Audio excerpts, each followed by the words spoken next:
কি আবারও পুরনো সেটেলমেন্টের মধ্য দিয়ে আবারও কোনো একটা আন্ডারস্ট্যান্ডিংয়ের মধ্য দিয়ে এবার জনগণকে আবার প্রতারিত করার মতো কোনো ধরনের লক্ষণ যদি আমরা দেখি, আমরা কিন্তু নির্বাচনের দিন পর্যন্ত বসে থাকব না। নির্বাচনের মাধ্যমে একটা গণতান্ত্রিক সরকার আসবে, যেটা আমরা বিগত 17 বছর দেখিনি।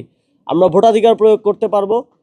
এই ক্ষেত্রে যদি প্রশাসন, সরকার, রাজনৈতিক দল যে কোনোভাবে যদি এই সম্ভাবনাকে নষ্ট করার কোনো প্রক্রিয়া আমরা দেখি, এবং আমরা যদি দেখি আবারও পুরনো সেটেলমেন্টের মধ্য দিয়ে আবারও কোনো একটা আন্ডারস্ট্যান্ডিংয়ের মধ্য দিয়ে এবার জনগণকে আবার প্রতারিত করার মতো কোনো ধরনের লক্ষণ যদি আমরা দেখি, আমরা কিন্তু নির্বাচনের দিন পর্যন্ত বসে থাকব না।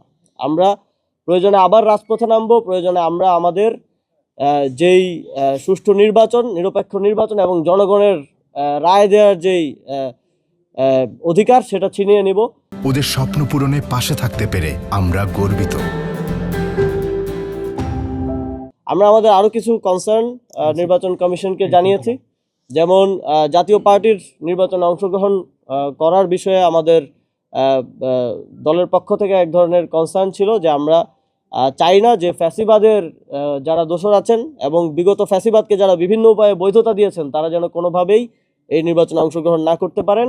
এবং এর বাইরেও আমরা শঙ্কার সাথে লক্ষ্য করেছি কিছু জায়গায় জুলাই গণঅভ্যুত্থানে হত্যা মামলার আসামি এবং এমনও আছেন যারা পাঁচটি মামলার হত্যা মামলার আসামি, তাদেরও মনোনয়নপত্র বৈধ বলে গৃহীত হয়েছে এবং স্থানীয়ভাবে তারা ফ্যাসিবাদী আওয়ামী লীগের যারা দোষর আছেন তাদের অর্থ, তাদের মাফিয়া এবং মাস্তানদেরকে নিয়ে এক ধরনের নির্বাচনী মহড়ার দিকে যাচ্ছেন, নির্বাচনী প্রক্রিয়ার দিকে যাচ্ছেন। সেটির ক্ষেত্রেও সরকার, নির্বাচন কমিশন এবং প্রশাসনকে আরও শক্ত অবস্থান নিতে হবে।